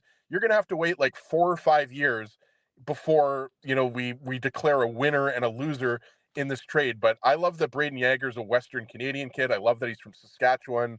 I love that he's a versatile player. Look, guys, this is kind of like there's been comparisons to Brian Little, right? Like this is the type of player that you're getting here. People see the 95 points with Moose Jaw. I don't think many people think Yeager is going to be a 95-point guy at the NHL level. But if he's a 50 or 60-point guy and he's a reliable two-way center and he's able to help your power play, You've got a good player on your hands, right, Dave? Yeah, no, there's no question about it, Ezzy. And look, I just think, Drew touched on it when he was responding, but I think this is a situation where the Jets were able to take a center, add more organizational need because they have lots of wing guys on the wing. And I think that adding a center like Jaeger, so now you've got Lambert and Jaeger, that's a good sort of 1-2 organizationally from a prospect development perspective. And look, if they both don't work out and one ends up on the wing, fine. But if you can get one of those two guys to work out and be that second line center that this Jets team, even when they had Brian Little, has been looking for, and not something that you have to trade. But, it's one of the things that I talked about, with speaking of centers with Danny Zhilkin the other day in the IC Summer Series was just make sure you watch it, our YouTube channel, not right now. But one of the things that we talked about was just this idea that, there's opportunity, right, for these young players. It's something Kevin Cheveldayoff talked about on, was it July 1st, when he mentioned, if I'm a young player in this organization, I'm keeping my eyes open because there's an opportunity here. And I just think and I asked Danny about it, and he said, yeah, I listened to that press conference. I heard those words. And I think that a lot of guys, like I said, Brad Lambert, whether it's Braden Jaeger, obviously not, I don't think for this upcoming year, but whether it's those guys, they're going to see that there's an opportunity here. And the Jets, I think, and like I said, with Zhilkin, one of the things he said was, so many of these guys are homegrown, whether it's Scheifele, Connor, Ehlers, Morrissey, Lowry. Like there's a lot of opportunity for the Jets like that. That's their model, but they're waiting for that opportunity. And now it is. And again, I think it's Brad Lambert's to seize. Again, whether he seizes it to the start of the year, I'm not 100% certain. And I know we're doing McGroarty and Jaeger, but I just think there is an opportunity for Braden Jaeger in the years to come. And again, I expect him to be a staple of the Jets? No, I think that, 2 years from now, you'll most likely see him with the Moose and then the Jets. But again, huge opportunity. And as he said, Saskatoon kid, ready to come to Winnipeg, excited at the prospect. Sounds like the only thing he's not ready to do is give up his Saskatchewan Rough Riders. Well, you know what? Everyone's got a bit of a drawback when it comes to their personalities. But look, Jaeger, Lambert, all these guys, they're the next wave. They're the Jets of 2030. When I'm 80 and I'm celebrating my 80th birthday in 2030, Jaeger and Lambert are going to be the guys we're talking about. I mean, at least that's the, how they project. That's how the Jets are expecting them. They're expecting these guys to be that next wave that comes in and begins to, take over from the Scheifeles and take over from the Connors as those guys begin to, age out a little bit more. Look, I like the move. I mean, I do think, and what I like most about it, and I'll give credit to Kevin Cheveldayoff for this, if Rutger McGroarty is worth $1, if that's what the Pittsburgh Penguins valued him at, he's worth $1. I'm glad that Kevin Cheveldayoff, to sort of steal a Bill Simmons analogy, didn't settle for 3/4, 2 dimes, and a nickel in a trade, that he traded $1 for $1. I mean, rather than, this needed to be a 1-for-1 trade. 3/4, 2 dimes, the nickel also equals $1. I know it does, but I'm saying I don't want it to be a less is more sort of package for a young prospect. I don't want you getting 3 B prospects for an A prospects or 2 Bs and a C plus. I wanted an A prospect for an A prospect. That's how I think you have to sort of deal with a situation like that. Similar sort of to what, to some degree to what, Philadelphia did with Cutter Gauthier. Now you might have different mileage on Jamie Drysdale as a player, but I mean, he's a guy who was, again, very recently a first-round selection. I like that the Jets basically just swapped guys a year apart at the same draft class with similar similar pedigrees, but I do like that Jaeger has that one skill set, above average shot, an NHL caliber shot at this young age that he can use to build upon, and that his skating is NHL average according to most everything you read. Whereas for McGroarty, the skating is something that people are concerned about at that next level. Right. I think there's only really things to like about this trade, right? And when you look at the Jets and Cole Perfetti remains unsigned. There is a certain degree of uncertainty with Nick Ehlers. Is he going to be signed to a contract extension? Obviously, none of us know the answer to that. We hope that the Jets sign him to a contract extension. I love the fact that Chevy got this done before training camp, before the season started. He didn't let it be any type of distraction. And obviously, boys, the Penguins want McGroarty in the lineup this year, right? Like they didn't acquire him so he could play 50 games with Wilkes-Barre. We know the Penguins are maybe more of a win now team even than the Jets, right? Or any other team in the league, right? With Crosby, Malkin, Letang, Carlson, the age that those guys are, the Penguins have 2 or 3 years here to win another cup. So I love the fact that, Chevy took advantage of a desperate Kyle Dubas, I think, right? Like they bring in Cody Glass, but they need to bring in more reinforcements. Like it was the Crosby show last year. He basically willed that team back into the playoff race, guys. And so clearly Pittsburgh, with McGroarty being a young year older, they think that he can come in and contribute right off the bat. And remains to be seen. I think McGroarty's going to go through some, this is my own personal opinion. I think McGroarty's going to go through some similar, growing pains that Cole Perfetti went through last year, right? Like McGroarty's coming out of that University of Michigan program, having a great couple seasons, played great for the U.S. after that injury. But I think, to think that McGroarty is just going to step right into the NHL and put up, 60, 70 points. No. I think don't do that. No, exactly. I mean, unless you're Connor Bedard or a player like that, most players just don't do that, right? So I like the fact that, Chevy struck while the iron was hot, as they say.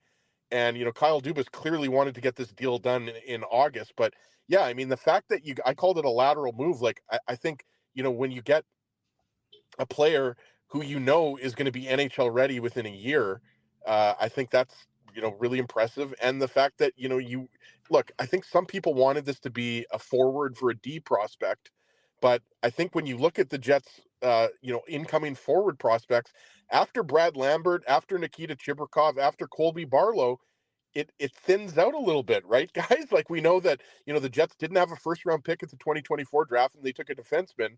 So yes, you've got some other, Dave mentioned Danny Zhilkin, there's still Chaz Lucius out there. The Jets have other prospects, but they don't have a lot of top tier prospects. And that's what Braden Yeager is. And again, we don't know, guys, at this point, he's way too young for us to start saying that, he's going to be a regular 70 to 80 point guy. I kind of said more in the 50, 60 range. That's what a lot of scouts kind of have him as, that kind of middle tier or middle, second line, basically. A lot of people see him as a second line center at the NHL level, and that's fine. I mean, so whether that's 60 points, 65 points, whatever that is, the Jets have a really good one in Yeager. So I think they did really well here. It just depends on, McGroarty. I'm with you, Drew. I mean, like McGroarty, I think, is that type of player that has those like Matthew Tkachuk, Brady Tkachuk type of qualities. I don't think McGroarty is going to be a guy that puts up, 70, 80 points at the NHL level either. I think he was hyped up a little bit, too much in Winnipeg here based on what he was doing at the University of Michigan. Like he's not Kyle Connor. Let's put it that way. He's not going to score 45, 50 goals at the NHL level. At least most scouts don't think he is. But I think, when you look at it from a 1-for-1 perspective, I think the Jets did really well here. And they essentially, they replaced one good prospect with another really good prospect. That's the way I look at it. Yeah. Drew, I just want to quickly interject because I think it was you pointed out, Jeff Hamilton did say on our show in January that Pittsburgh would be a team that could acquire Rutger McGroarty. Now, of course, he also said it was for Sidney Crosby, so I should probably mention that detail as well. No, but he didn't say it would be. He was just. He was speculating as to whether there was a Crosby potential deal there, and said McGroarty would have to be, and then did mention Pittsburgh. So, of course, then again, I'm sure there were 30 other teams in addition to Pittsburgh who would have liked to have acquired Rutger McGroarty. Yeah, I mean, there's no question about it. But look, I think it's a reasonable. It was a situation that was sour. And, I know that Kevin Cheveldayoff never came out, or when he was asked, he said, no, we still didn't get an answer. And I hope that that's just his public stance and that he actually does have an answer. And he didn't have to share it with us. It would be nice if he would.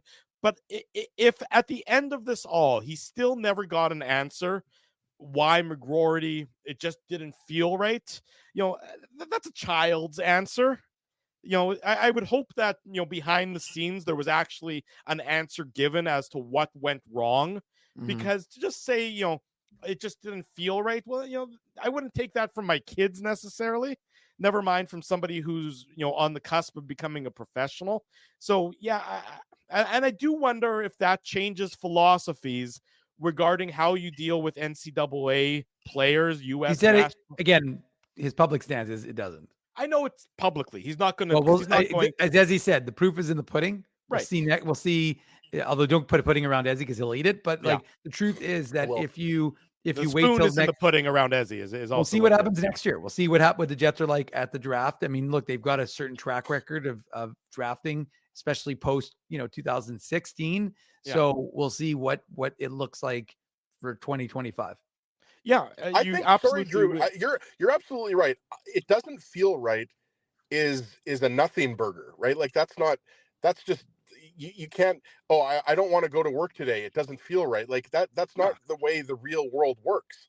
Like you can't use that as an excuse not to, fulfill your obligations. And in this case, Rutger McGroarty's obligation was to come to development camp and be a member of the Jets organization.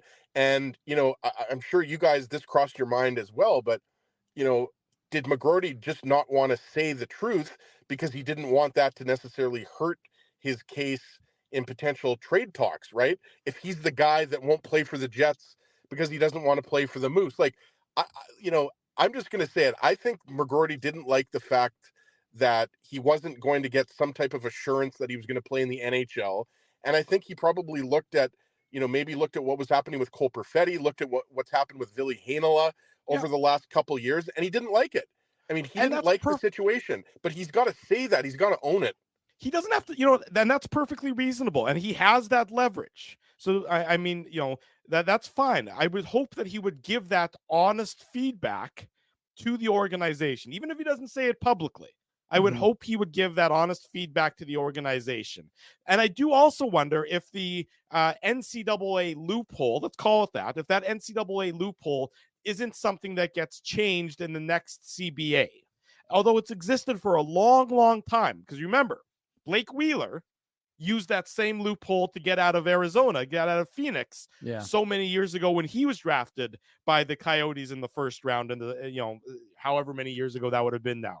So it's a loophole that's existed for a long, long time, but you do wonder if the organizations around the NHL might look at that as something that they can win in a future collective bargaining agreement negotiation to sort of prevent that from being to further limit options available to that one specific group of players that go the NCAA route. Time will tell on that front, but it's certainly, I think, something that I wouldn't be surprised if it's brought up again and again at the Board of Governors level and moving forward in the NHL. Let's go to break. It's our last break for this Saturday morning. We come back with much more Jets talk. Drew Mindell, Dave Minuk, and Ezzy Ginsberg in his car. It's Saturday morning. It's the Illegal Curve Hockey Show. It's presented by Play Now. Don't go anywhere. Much more still to come. Bottom of hour number 2. Welcome back to the Illegal Curve Hockey Show presented by Play Now. Sign up for Play Now and get a casino welcome bonus up to $150.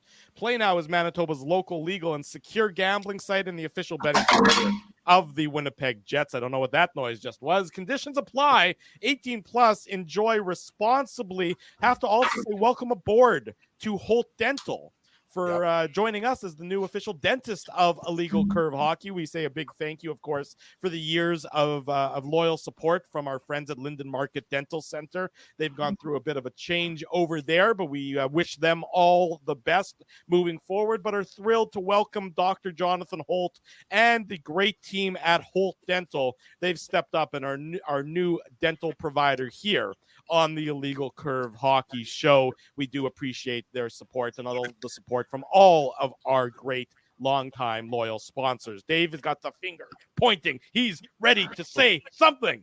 Well, what I'm gonna say, speaking of giving shout outs to our sponsors, is that I was at Rumors Restaurant and Comedy Club last night with a buddy, and let me tell you, yes, phenomenal. Jordan Wellwood opened, he was great. AJ Foster, the fluffer, he was fantastic. And Jay Farrow was, or Jared Farrow, if you want to go by his full name, he was really good. He was really good. So Yeah, that was a lot of fun at Rumors. It was packed.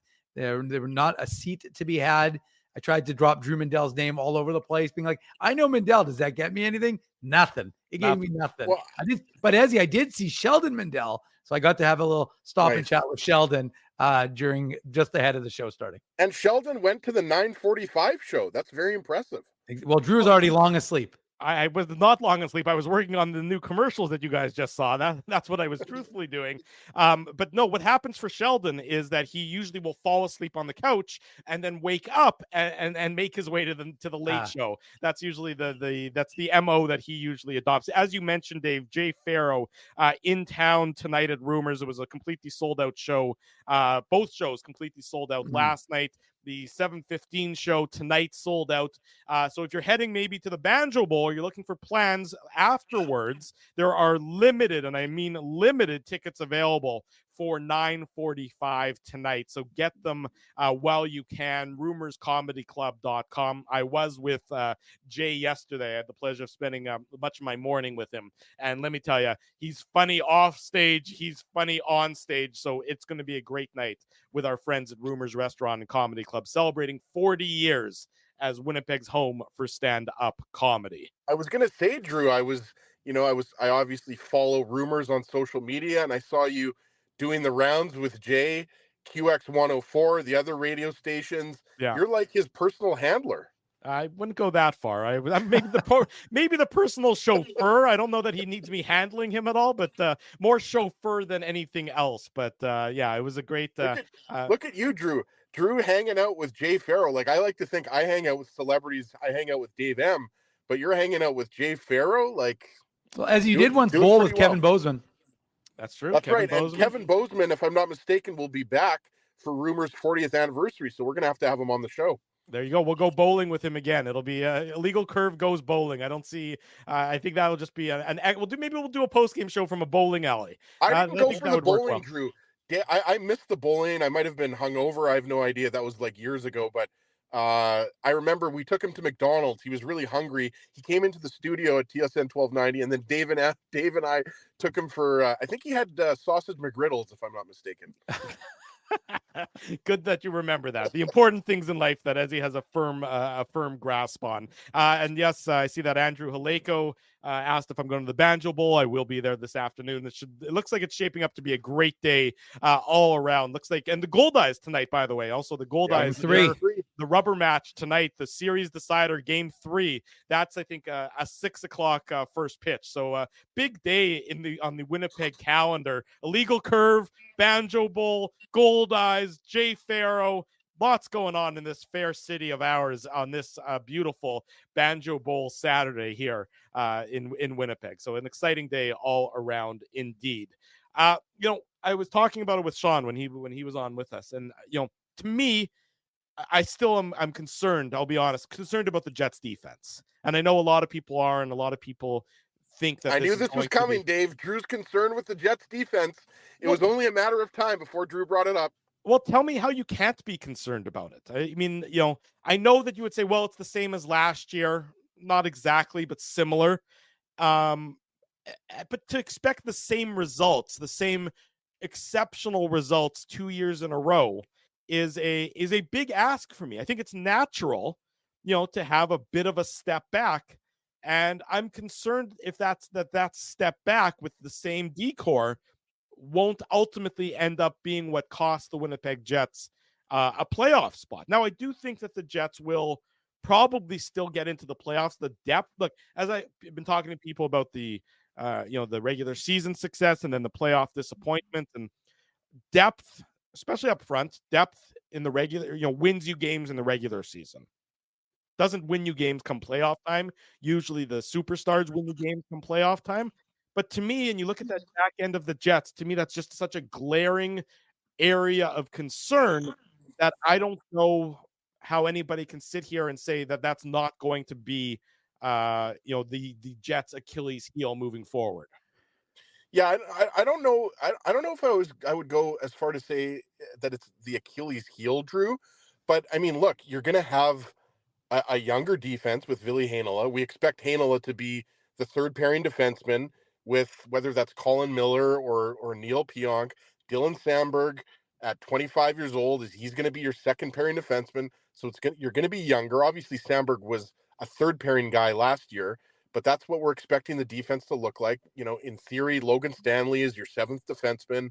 I think you guys would agree with that. Maybe, Dylan Coghlan pushes Stanley for that kind of seventh defenseman role, but the reality is most likely Coghlan and Hayden Fleury are going to play for the Moose, right, Dave? Yeah. So I think, you're looking at a younger defense, but this is the thing, Drew, and, credit to our friend Garrett Hole in Vancouver, who we have on the show every once in a while. He wrote about this. The Jets defense, I mean, everybody talks about the William Jennings trophy, right? Yeah.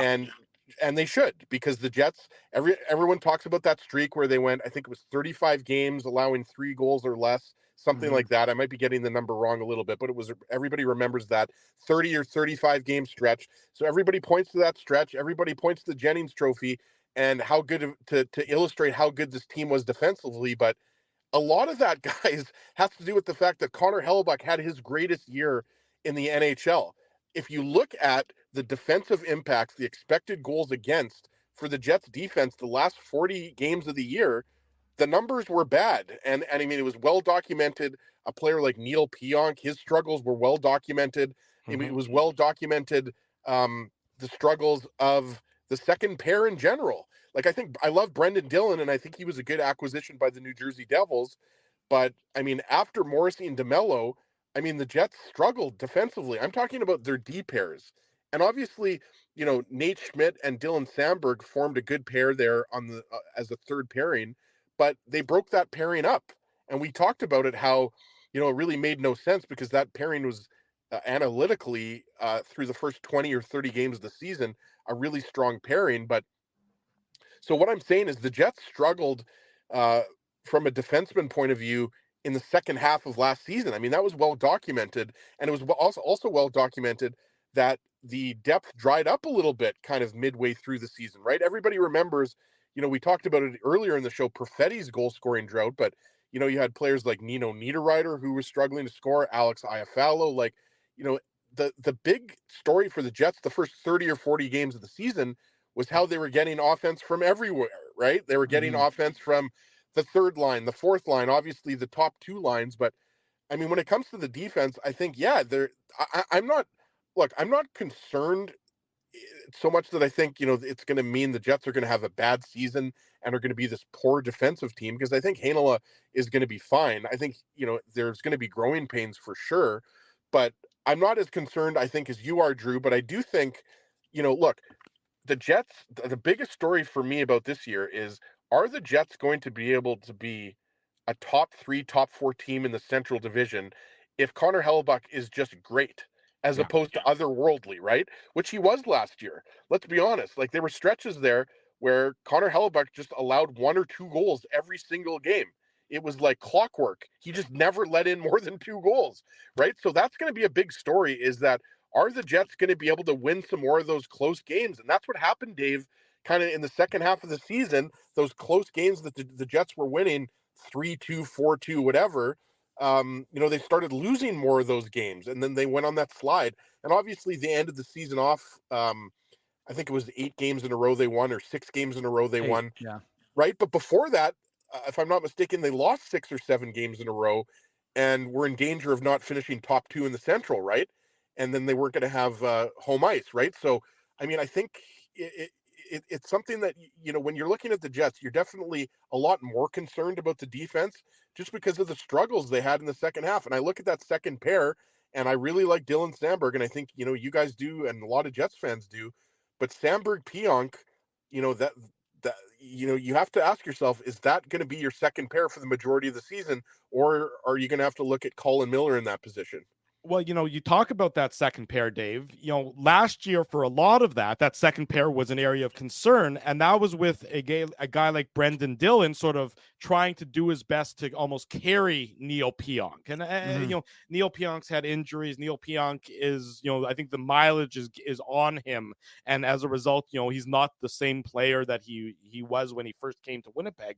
We know that, but now to ask Dylan Samberg to step up into that second pair role and presumably have to sort of carry Neil Pionk to some extent. That's a big ask for a player in his first real opportunity as a top 4 defenseman. True, but it's not like you're talking about a guy who's just playing his first NHL season. So I mean, and he's had his taste of the playoffs. He understands what that's all about, the pressure that comes along with it. Look, guys, I mean, we've been talking about this for a long time. The Jets' right side is a weakness. They've got some guys who can come up and play, and take a third pairing role on the left-hand side. You've got some veterans you brought in who could maybe stabilize things for a few games here and there, right? If you, in terms of needing depth, Ezzy, but long term, how are you going to make this team work? Now, you were able to make it work last year, and Morrissey and DeMello, they're going to be horses. They're going to have an expectation of playing 25, 26 minutes a game, probably, maybe even not that much, but a lot of what I'm saying is the majority is going to be held by those two guys. And, their conditioning is right. We know that those guys always come in ready to go, and knowing that they need to take their games to that next level, especially, a guy like Dylan DeMello. I mean, he's going to feel some pressure. He signed his big contract. He's got that stability, and there's always that wanting to look like you've earned the contract that the team signed you to. So I would expect him to step up in a big way. But the question mark is, and it has been for a long time, is Neil Pionk, because we know the Jets' third pairing was fine last year with Sandberg and Schmidt. So for us, the question is, and Brendan Dillon obviously on that left side was a stabilizing force. So then you had Neil Pionk. So sorry, Dave, let me interrupt you for a second. You're right. So you had on that third pairing, Sandberg as that stabilizing force. Now you look at the third pairing this year, and you got, let's assume it's going to be Heinola, because I think he gets the first chance. Sure. And you got a right side of a third pairing right side guy of like Colin Miller, who's actually fine. I mean, his numbers were fine. His numbers were fine in the very limited ice time he got, but there isn't a clear-cut sort of stabilizing force on that third pair either. Well, but what I'm saying is Miller brings a size that Heinola lacks, but Heinola has that pass. So I'm saying like that could end up becoming. Look, we don't know. We don't know what we don't know. I like the signing of Colin Miller. I think that again, Rick Bowness mishandled his usage when he came over from New Jersey at the deadline. Yeah, and I barely used him, Drew. That's the thing. That's what I mean by mishandling him. They should have used him.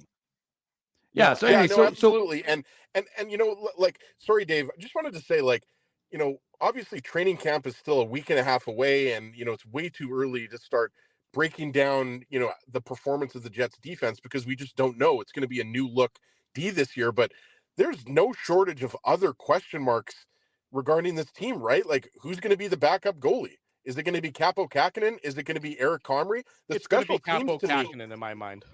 Well, yeah, it could be.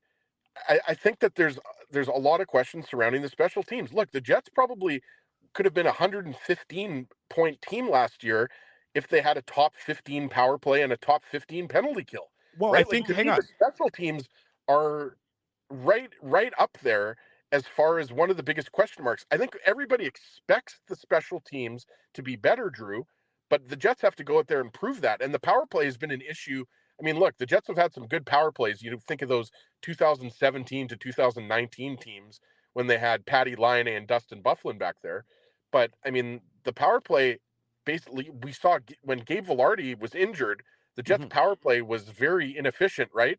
So I think the special teams are a big issue, too. And also, there's a lot of issues with the makeup of the top six. And I'm not just talking about the 2C. I'm talking about, are you going to go back to the well of Scheifele, Connor, Vilardi? Are you going to try out Ehlers with Scheifele and Vilardi? Are you going to see Ehlers, Nemesnikov, and Perfetti again? I mean, that line had some success, but it's not like this Jets roster, you go up and down. Like, it's not like it's the Florida Panthers or the Dallas Stars where there's as much certainty, even though they had 110 points last year. Let's not forget that they had to go out at the trade deadline and acquire Sean Monahan and acquire Tyler Toffoli because of what they thought was a top six that needed a boost, right? So I'm just saying, I think that, there's we're going to be talking about, we're going to have a lot of questions, next week and heading into training camp about this Jets roster. And I think you're going to have, by the way, there's a lot of questions about most teams around the NHL, but all I'm saying is the defense, even though, Heinola is going to be the guy that's under the spotlight. I think that there's lots of question marks at all positions, I guess is what I'm saying, Drew. Well, I want to highlight a comment. You mentioned the special teams, and I think that's astute of you. I want to highlight this comment from Fort Gary Q, who says PK and PP improvement, penalty kill and power play improvement, will go a long way this year, Dave. And I think he's right, because if naturally the 5-on-5 play or the defensive play in their own zone is maybe going to take a 10 or a 15% step back, because again, it's sort of natural to assume that it's going to regress to some degree. This is an area where the Jets can compensate for that regression with some improvement. I think the Jets need to be focused on being a certainly top 15, maybe even top 10 power play and penalty kill, because last year they finished both, I think, at 21 and 22 respectively overall. So if you bump those numbers up, that can compensate for the diminishment in defensive success that I think could maybe level the playing field for the upcoming year, Dave. Yeah, I mean, look, we talked about it. How many illegal curve post-game shows that, if the Jets special teams were firing, right, Ezzy, that this is a different hockey game and the Jets are probably coming away with at least 1, maybe 2 points. And obviously the Jets had a pretty darn good season, matching, their points total, the highest ever that they've ever had. But at the same time, there was room for improvement. And that's one of the things we talked about, was that this team's special teams were abysmal last year. And, it was the PK, it was the power play. And we know that they had been better. Right. We know that they had been better previously, right? You had been a top 10 penalty kill previously. So, I mean, it's one of those situations where, and with the firepower they have, there really wasn't an excuse for their power play for being as ineffective as it was. And it was costing them, because you're not building momentum throughout games. So I definitely think, especially if you think this team had, I mean, one of the things that's worth remembering is that Kyle Connor missed 6 weeks. Gabriel Velarde missed 5 weeks, 6 weeks. Like, my point is, the Jets have enough role players. Like, we tend to forget guys like Dominic Conato and Axel Jonsson-Fjällby. Don't get me wrong, guys. I'm not suggesting you win Stanley Cups with those guys. My point I'm making is that you can win regular season games with guys who are good pros, guys who can come in and play roles on your hockey team. So that's all I'm saying when I mentioned those kind of guys who can give your team a little bit of a boost, are going to probably play properly when you need it. And that's what happened. We saw it in the beginning of the season last year. So when you don't have necessarily the same level of talent, you need your special teams to be firing. And so, yeah, I mean, look, there's so many great unknowns, because we don't know what this team's going to look like. Last year, the D had no injuries. There was no need to call up Ville Heinola because none of the guys got injured, right? So can they have that same level of success this year as they did last year? We don't know. We don't know a lot of things. We don't know what we don't know. Do the Jets have a need for a top pairing right side guy to shift Dylan DeMello down? We've all said that. They don't grow on trees, though. That's the problem. And a guy like Elias Salomonsson, who, folks are excited, won an SHL championship with Schlefka last year. So he's looking forward to coming over here. He's going to be in North America. My expectation, Ezzy, though, is he's just a year away. You need him to be with the Moose. Then he's at least a year away. At least a year away. But my point is, I know, but the problem is we live in a society where, everybody wants him to be ready now. And I think the problem for the Jets fans is that you look at DeMello, wouldn't he be great with Dylan Sandberg? Colin Miller, Ville Heinola, I think that pairing would be fine because you got size and skill. You got size and steadiness on that second pairing. And then Josh Morrissey paired with someone else on the right side. That to me would be the best thing for this Winnipeg Jets club. But I just don't see it happening. And that's the problem right now. Because like I said, those right side guys don't grow on trees.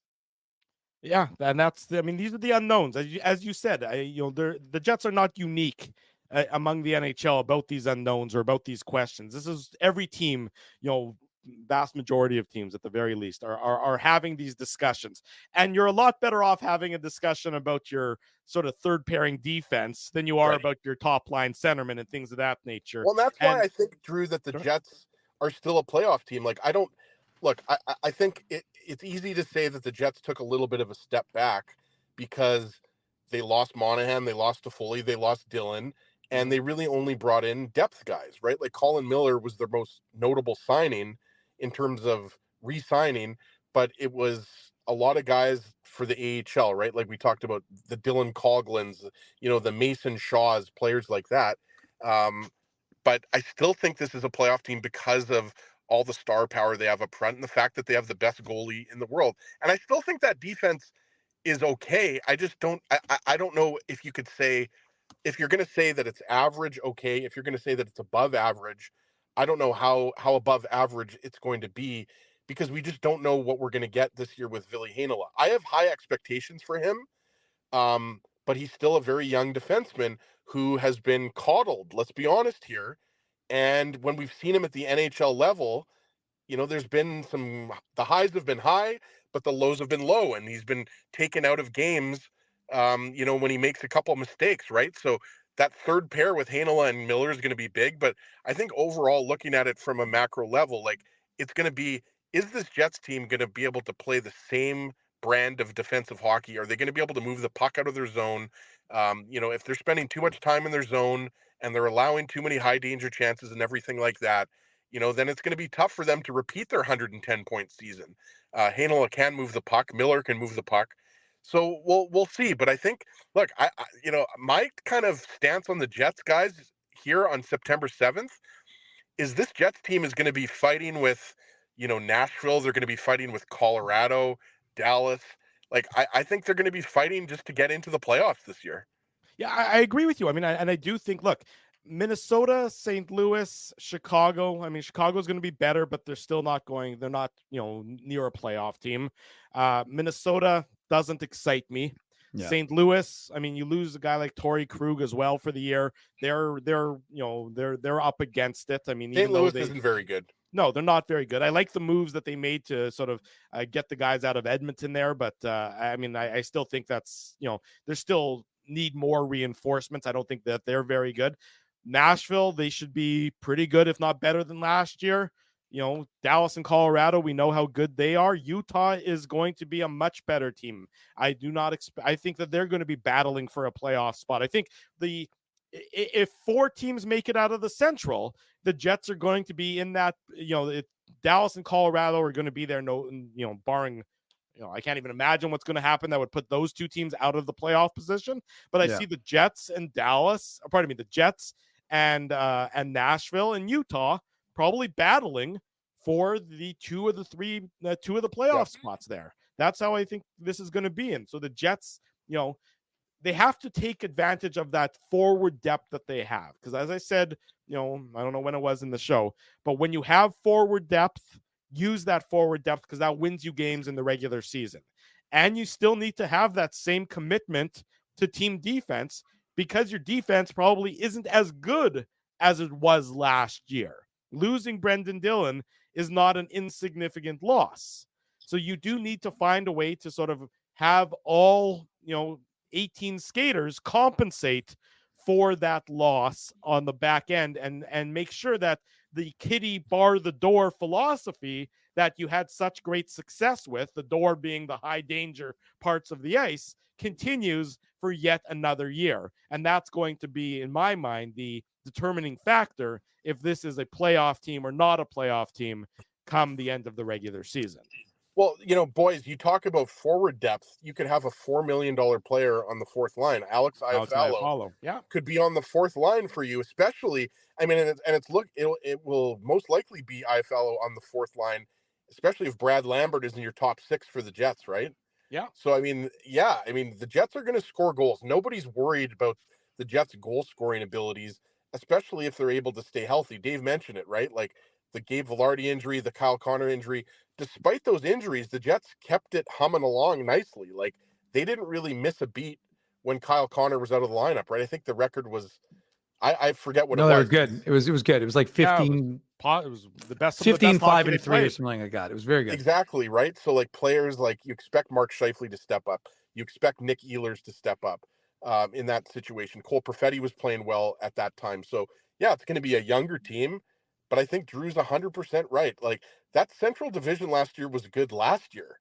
Mm-hmm. And this year is going to be even better. Like Nashville, I know some people say, and we talked about this, you know, back on the last show we did on July 13th, but, you know, some people say, well, you know, all these guys are older guys, but yeah, but they're really good old guys that still produce. Stamkos And look at Stamkos and Marchessault's numbers last year. I mean, Marchessault just won the Conn Smythe Trophy 2 years ago, guys. Like, yes, these guys aren't 25 years old, but they're also not 39 years old either. So they're wily veterans. Exactly. And Brady Shea's a really solid defenseman. You've got Roman Josi there, obviously, and UC Saros is one of the best goalies in the league. So I think look, I'm going to put it out there right now. I wouldn't be surprised if Nashville wins the division this year.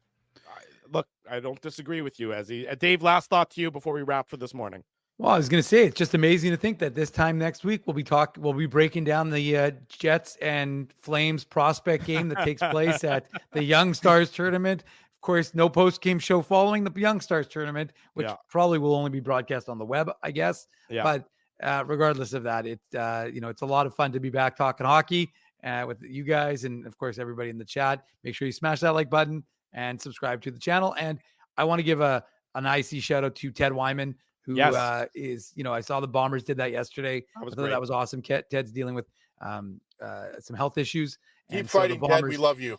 Yeah. So I talked to Ted. We still owe him a beer, of course, because I told him when he was feeling better, we'd take him out. So we'll do that sometime in the next few weeks. But he's in our thoughts. And I like that the Bombers did. I thought it was real classy that they all the players went and, gave him a shout out and wished him best, because he's not going to be able to make it to the Banjo Bowl tonight to cover it. He's the sports editor, of course, of the Winnipeg Sun, as everyone should know, but he is in our thoughts and our hearts. So we're hoping that he continues to get better and we see him around the rink soon enough.